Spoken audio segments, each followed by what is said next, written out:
And this our life finds tongues in trees, books in the running brooks, sermons in stones, and good in everything.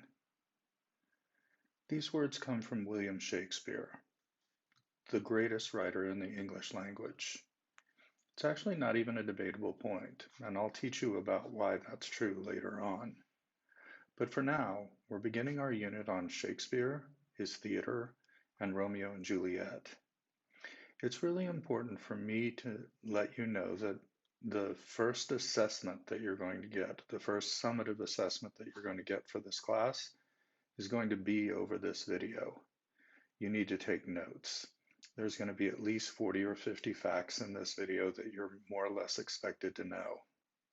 When we do these assessments, we'll always do them in class, unless of course you're in the purple group. And for those kids, we'll do something a little bit different. What I need you to do now is make sure that you're prepared to take notes before you go on with this video. I'm going to give you lots of little details, and this is what you need to do to sort of start getting yourself prepared. I'm excited that we're all back together again. I'm excited to try this new mode of learning and hybrid model. It's going to be weird, but we're going to be fine, and we're going to get through it. William Shakespeare was born in 1564. That's the 16th century, of course. It's also exactly 400 years before Mr. Dent was born. He comes from a time that we're going to call the Elizabethan period. He died in 1616. That means he was 4 or 5 years younger than Mr. Dent when he died, but in his life he accomplished much. He was a poet, he was a playwright, he was an actor, and for most of his adult life he was a gentleman. That means something kind of special. This video is going to be about his life, and it's also going to be about his theater. His theater is called the Globe, and actually during Shakespeare's life there were 2 Globe theaters. They were located in different places, but he was an owner in both of them. And this is something else that we're going to get a little bit more of a history lesson on. William Shakespeare. Sooner or later, everybody learns that name. It belongs to really one of the greatest storytellers who ever lived. And you need to know that he wrote comedies, tragedies, history. He also wrote fairy tales. He very famously wrote sonnets. And he wrote them with words that sort of dance off the tongue. What we're going to do is learn about his life, his writing, and his Globe Theater.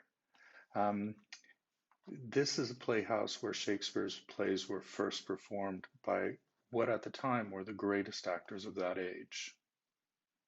This is the story of William Shakespeare and the Globe Theater. Shakespeare was born in Stratford-upon-Avon. It's a little town in England about 14 miles from London.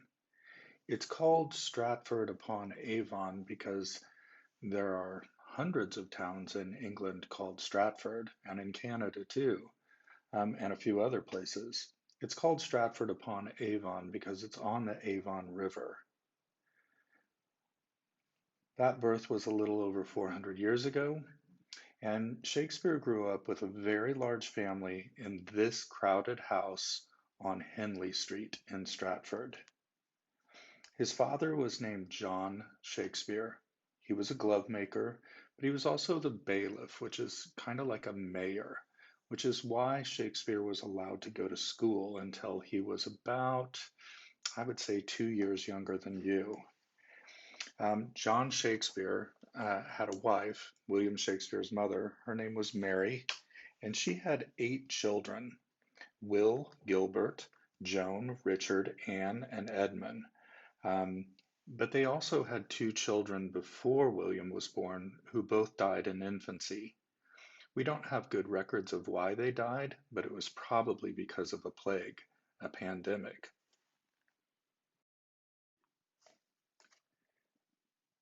William Shakespeare went to school here. This is the Guild Church and Grammar School. He really did go to school inside this church, but the part of the church where he attended classes probably doesn't exist anymore. School wasn't fun in those days, and um, he would have spent most of his time studying Latin, Greek, and but also a lot of history, and those were the subjects that he wrote about in his plays. Like I said before, he probably stopped going to school about what you would consider about the seventh or eighth grade. And while he was in school, he would have spent long days reading, memorizing drama, poetry, history, lots of memorization. His classmates would have been all boys. In those days, girls weren't allowed to go to school in any kind. And those facts really do shape how he writes later on. It's also always been interesting to me that Shakespeare did what he did without what you and I would consider a college education. What he did quite naturally. He's just a master of words, somewhat self-taught, although he owes a great debt of gratitude to Christopher Marlowe. But his genius, and it really is genius, it's a natural quality of this man. It's very worthy of study. When he was 18 years old, William Shakespeare got married. He married Anne Hathaway. It's odd that he married her because she was 8 years older than him, but she did own this beautiful house, and this is where they set up house. Another weird thing that I didn't really understand until much later is that only 6 months after they got married, they had their first child. Her name was Susanna. And shortly after that, they had two more children, twins. The twins' names were Hamnet, not Hamlet, Hamnet, and Judith. So Shakespeare has a new wife, a new house, three new children. He's in his very early 20s, and he moves out. He has to make a living for himself. Shakespeare moves 16 miles away to London and begins working in the theaters there. He leaves his wife and his children in Stratford, though I'm sure he does go back to visit them. London, oh my God, it was a noisy, overcrowded city. It's built on the edge of a river, and you need to know the name of the river. It's the central hub of London itself. Um, that river is called the Thames River. I know when people see it written out, it looks like it's Thames, but it is not. We're going to pronounce the name of that river Thames. Um, the other thing about it is you were supposed to learn something in kindergarten. The central hub of London in those days was London Bridge. It was massive. But what did we all learn about London Bridge when we were in kindergarten? It fell down. London Bridge in those days was an ancient bridge. It was built by the Romans. It was already almost 1400 years old. But the bridge that went over London was a city all in of itself. There were over 200 shops and houses on London Bridge. There was even a church, not even a small one, a real big church. There was this narrow passageway, and it was all congested with animals and wagons and crowds. And this is the city that Will is moving into. It was a marvel of its time. Like I said, it housed merchants and famous people. It had survived for a long time, floods and fires and rebuildings, but eventually, after Shakespeare died, it did fall down. It's too bad. I would have loved to have seen it. Boats and ships would swarm along the smelly, polluted River Thames. The barges would haul cargo to and fro, and for a penny, a little boat like this one, a wherry, would row passengers across the river, the Thames River. Um, the boats cost a penny, but they were faster and easier than walking across that bridge. And those are the only two ways to get across the river. This is Queen Elizabeth I. She was the Queen of England for most of Shakespeare's life. She was born in 1534 and she dies in 1603. That's really important, especially the 1603 date, because it affects William Shakespeare immensely. You see, a lot of what Shakespeare did, he did for Elizabeth I. Many of the plays that he wrote that are histories are really about her ancestors.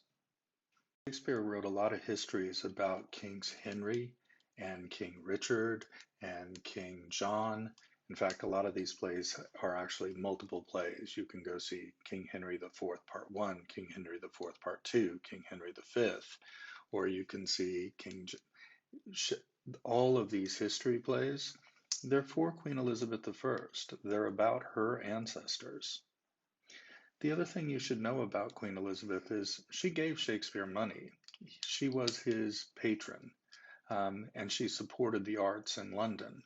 So she made sure that the theaters and the playwrights and the actors all had enough money to survive and thrive so that her city and her country had a thriving art scene. Even today, I think it's important for governments to support the arts, but that's just my political opinion. So we're in London. We have the noise, we have the smells, we have the sickness, but we also have a thriving city and a growing economy and happy people because Queen Elizabeth is their queen. And she cherished the arts, she loved music, she loved dance, she loved poetry, and she desperately loved plays. She went to them, and she also had them performed for her in part of her castle called Whitehall. Um, she and as you know, when she started supporting the arts, of course, William Shakespeare was still a little boy, but he would grow up, and because she encouraged it, he found a place in London. Now, when Shakespeare was growing up, there were no theaters in London. That's a phenomenon that happens during Shakespeare's lifetime. When Shakespeare was a little boy, and even when he was a young man, uh, acting companies were traveling troops of men. And by the way, they were all men. There were no women in acting companies. The men just play the girl parts. I know that sounds weird, but it's true. And it's actually kind of an interesting phenomenon. If you watch a play where the men play the women's parts, you forget about it right off the bat, and it doesn't even sort of affect you the way you think it would. Um, so the acting companies would travel from town to town, and we have no evidence of this, but surely some of them came to Stratford, and surely that would have been something that Shakespeare would have seen that would have motivated him to be in to pursue this career later on in his life. So actors would go from town to town, and they would often stop in places like inns, and they would set up their stage, they would hang a curtain backdrop, and they would perform sort of on one side of a yard. Um, and visitors would come to the inn to either spend the night or have dinner, and then they would also watch a play. One of those inns that existed in those times, the George Inn, you can see pictured here. This is how it appears in London today, but quite frankly, I don't think it looked much different 400 years ago when Shakespeare was performing there. In Elizabethan times, plays were really popular. And it's interesting because unlike plays today, they were popular with everybody. Uh, it didn't matter if you were sort of a peasant or you were the queen. Everybody enjoyed plays. And it's important for you to understand that although Shakespeare's plays seem like they're hard to read, um, it's actually not a brainiac kind of thing. Anybody can learn how to do this, and they were really very sort of like fun and exciting for everybody. Um, so they would Visitors would go to these inns and they would see these plays, and the actors would travel around the country and travel around the countryside, set up a stage wherever they could, and they would perform in various places. I'm sure at one time or another they performed in Stratford, and William Shakespeare, as a young boy, would have seen them. I can't think of any other possibility. Shakespeare lived in these really cruel times. It wouldn't be uncommon to see heads on spikes at the top of London Gate to warn people not to offend the Queen. It wouldn't have been uncommon to see people with their heads in the stocks. And some of the entertainment was really bloody and awful. For example, you could go to the place where they built the Globe Theater and you could see dogs fighting against bears. You would pay money and you would make your bets. You might also see fights between roosters. It was real common back then to have roosters fight each other to the death and bet on who would be the winner. But this was the sort of like, it's interesting where they built the Globe Theater was where a lot of these blood sports happened. Um, but I think that's really just because you had to do these things sort of outside the city limits in those days, and the land there was cheaper. I'm going to give you two names that you need to know. One is James Burbage. See, when Shakespeare was a young boy, actors weren't very well respected. They were often treated like vagrants and vagabonds. They were often chased out of town. They didn't really make very much money. But there was one actor whose name was James Burbage, and he decided that actors needed a home. And if they had a home, then they could build a better reputation for themselves and they could build up some dignity for themselves. So James Burbage leased some land in the northern part of London. He assembled a company of actors and he built the very first public playhouse in England. That playhouse is called the Theatre, and that's why all theaters today are named after. That's how he sort of invents the word. We call theaters today theaters because James Burbage invented the concept of it. It was a huge success. And by the time William Shakespeare shows up in London, that one theater, the theater, is quite successful. In fact, some other theaters started showing up in London also. They were small, but they were successful. One was called the Rose, and another one was called the Swan. Later, some other theaters will come along. The Fortune, the Curtain, my God, I hope you're taking notes. The Hope. And all of these theaters existed before the Globe Theater. But remember, it was James Burbage who did it first. The next person that you need to know is Richard Burbage. Richard Burbage was the son of James Burbage, but he was also the greatest actor of his age. He played the lead role in many of Shakespeare's plays. He is Macbeth, he is King Lear, he is Hamlet, he is Julius Caesar, he is Titus Andronicus, he is Mark Antony. All of the lead roles were played by this man, and he was the head of the acting company, and it was, essentially it was his group. Eventually, Shakespeare goes to work for Richard Burbage's acting company, and that's where he writes and produces his great plays.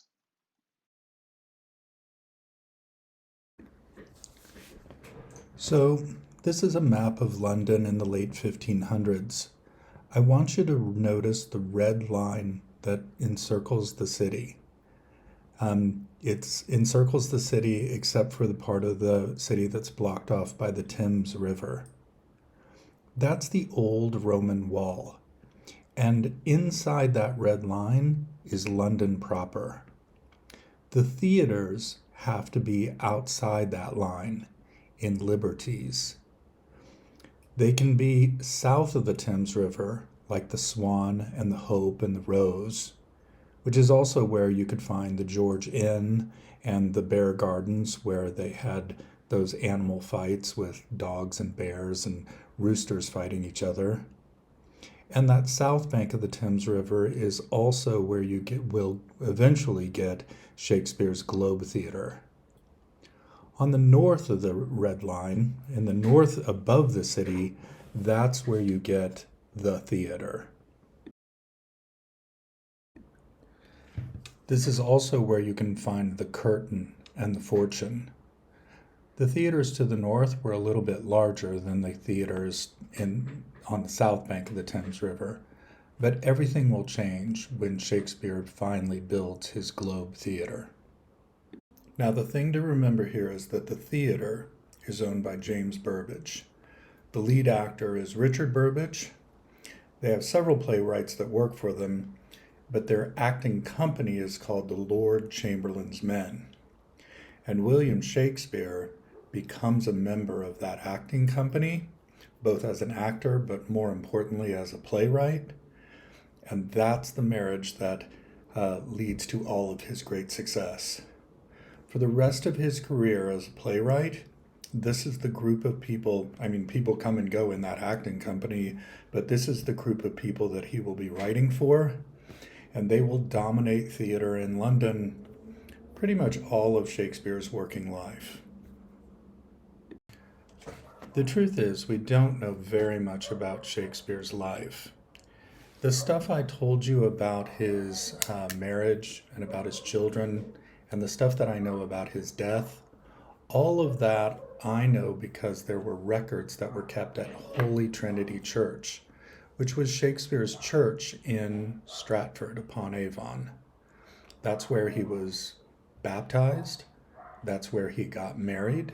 That's where he is buried today. And we do have a few of those church records. And so that's how we know the names of his kids and the name of his wife. And we have a few legal documents like his will. But the truth is, if you've seen this video and you've taken very good notes and you learn the things that I'm telling you, the truth is you know pretty much as I do about Shakespeare, his life, and his theater. This is all there is, and it's a good knowledge to have if you ever want to read Shakespeare. So, when Shakespeare arrives in London, he becomes the playwright of the theater. He That theater is owned by James Burbage. The lead actor is Richard Burbage, and there are other famous actors there, like Richard Tarlington, William Kemp, Robert Armin. These men are famous because they're famous comedians or they're famous musicians. And Shakespeare was an actor himself. These men come together to form the Lord Chamberlain's Men. Now, audiences loved Will's plays. He was very famous. And they would squeeze into the theater tightly. And they would always bring food and drink, and they were rowdy. Some of the audiences were from different social classes. And the audiences and the actors, they interacted with each other a lot. These were vibrant, exciting things. It's really amazing thing to see a live play um, in a theater like this one.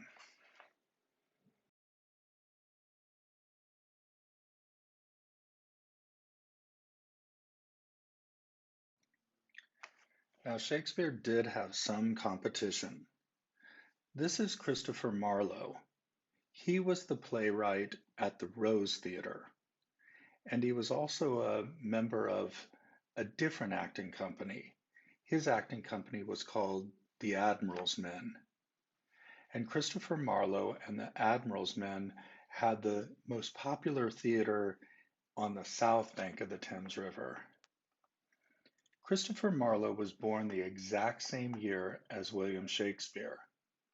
They have a lot in common. But Shakespeare learned a lot from Christopher Marlowe. He learned how to structure his plays. He learned how to write them in iambic pentameter.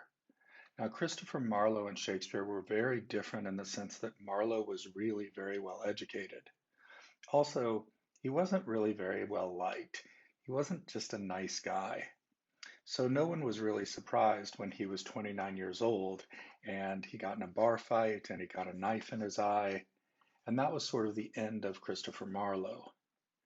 But Christopher Marlowe's early plays, like Dr. Faustus and The Jew of Malta, they rivaled, and maybe they were even better than, some of Shakespeare's early plays, like Two Gentlemen of Verona. They're both brilliant, great playwrights, but because Marlowe died when he was still in his 20s, people often wonder if he could have gone on to be great like Shakespeare. I don't think he could, but there are differences of opinion about this. Once Marlowe dies, Shakespeare is sort of the king of theater in London. Nobody is really a rival for him. Nobody can really touch him. So in his first 9 years in London, William Shakespeare wrote 16 plays. They include comedy, adventure, travel, romance, fairies, dangerous kings, brave heroes, and clever, and he wrote really clever women. Um, but then a terrible thing happened. Shakespeare was part owner in the theater, at least part owner of the company, and a plague happened. And that plague, I know this pandemic seems awful, but that plague was worse than the one that we're living through. Um, the When the bubonic plague hit Europe and England, they closed the theaters, and sometimes they kept them closed for more than a year at a time. So in his first 9 years in London, William Shakespeare wrote 16 plays.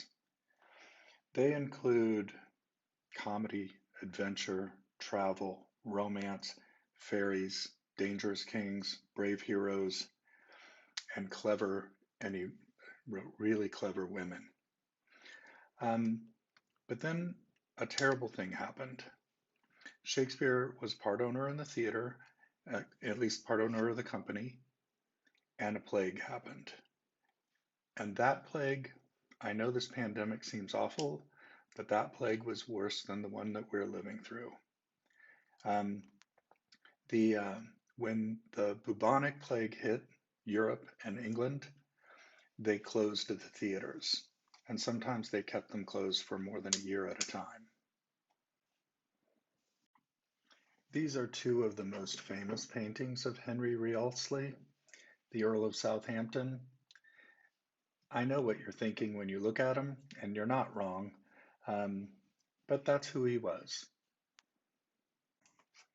So, for 21 years, the theater prospered, and then some unexpected trouble hit when the landowner, a guy named Giles Allen, refused to renew their lease.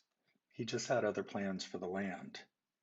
Now, James Burbage had died, and he left his interest in the theater to his sons Richard and Cuthbert.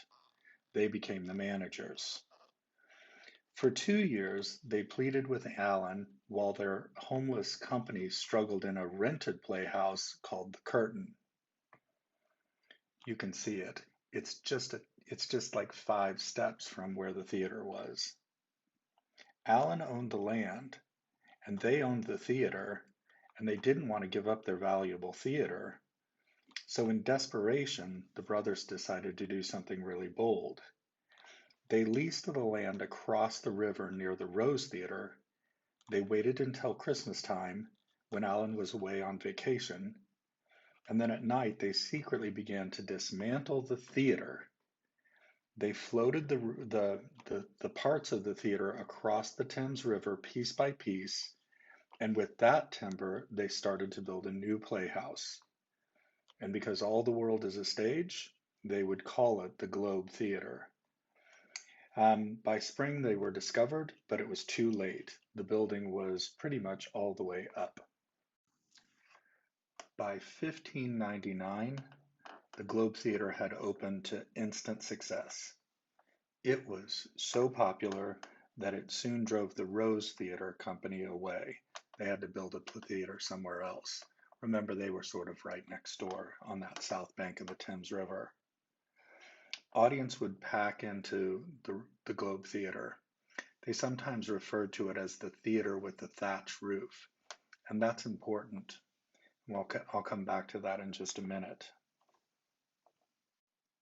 After he built the Globe Theatre, the next 12 years are William Shakespeare's most productive and most important. That's when Shakespeare wrote his greatest plays. Some of these plays were sad, dark, complex, and they reflected his mood. William Shakespeare's only son, Hamnet, died of an illness at age 11. History doesn't tell us what that illness was, but it was probably the plague. In 1603, the Queen, who had always been a good supporter of Shakespeare, also died, and she was succeeded by a new king. She never got married and she never had children, so the new king was the Scottish king, King James I. Now, when Elizabeth was alive, we call that period the Elizabethan Age. But when James took over, you can't call it the Jamesian Age. So they used the Latin word for James, Jacob. The James I era is called the Jacobean Age. Jacobean, or Jacob, is Latin for James. So we shift from the Elizabethan Age in 1603, the most important date you have to learn. We shift from the Elizabethan Age to the Jacobean Age, and the first play Shakespeare writes for the Jacobean Age is Macbeth, a Scottish play for a Scottish king. William Shakespeare's plays were very successful, and he became very rich. He was prosperous, and he went back to Stratford, and he bought the second largest house there, which has a funny name. The name of his house is New Place. That might be on the quiz. It was referred to by Shakespeare and by other people as well as the second finest house in Stratford. Shakespeare invested most of his money in property, and so he could retire comfortably when he was a little bit, almost 5 years younger than me. He may have been sick when he retired in Stratford too, at an age just over 50. He didn't live very long. His wife, who even though she was 8 years older than him, did outlive him. Then there was a bit of a disaster. The disaster happened during a performance of King Henry VIII. A spark from a stage cannon accidentally set fire to that thatch roof. In 1 hour, the glorious globe burned down to the ground. Miraculously, everybody escaped unhurt, and that was a dark time for all. Yet within a year, a second Globe Theatre had been built on the same spot in the original foundations, and it was even more glorious than the first. And this time its roof was tile instead of thatch. They weren't taking any chances. The London drama scene was changing a little bit under King James I, but he was a good guy, and he supported William Shakespeare and his acting company maybe even a little bit better than the Queen had. In honor of that, Shakespeare and his acting company changed their names from the Lord Chamberlain's Men to the King's Men. And they went on to delight audiences with their masks and their musicals and their dramas. But then new people came along, people like Inigo Jones. And what Inigo Jones did was he designed a different kind of playhouse, something a little bit more like the theaters you know today, things that are inside, things where the audiences don't sit around the stage, but sort of sit behind the stage and look down on it. And new playwrights came along. After William Shakespeare retired and died, Ben Jonson, and his name is always spelled funny. There's no H in it. Jonson. Ben Jonson became the next playwright of the Globe Theatre.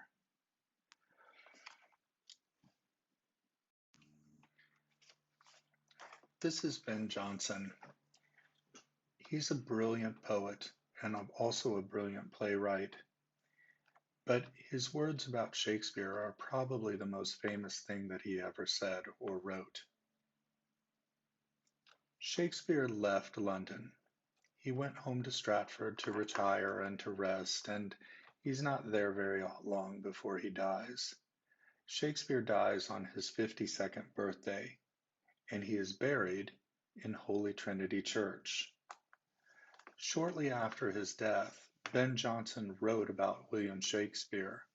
And this is a very famous line about Shakespeare. He was not of an age, but for all time. No truer words have ever been spoken. Shakespeare is as important, well, he's really more important today than he was 400 years ago. His stories teach us a lot about what it means to be a human being. In fact, that's the answer to the question. That's why he's the greatest author in the English language. He teaches us about ourselves better than any other author ever could. In fact, I would even go so far as to say this. Most great authors, they teach us about ourselves and they reflect human nature. But Shakespeare did more than that. Some of his first thoughts invent human nature. In other words, we wouldn't be who and what we are today without him. We would be less.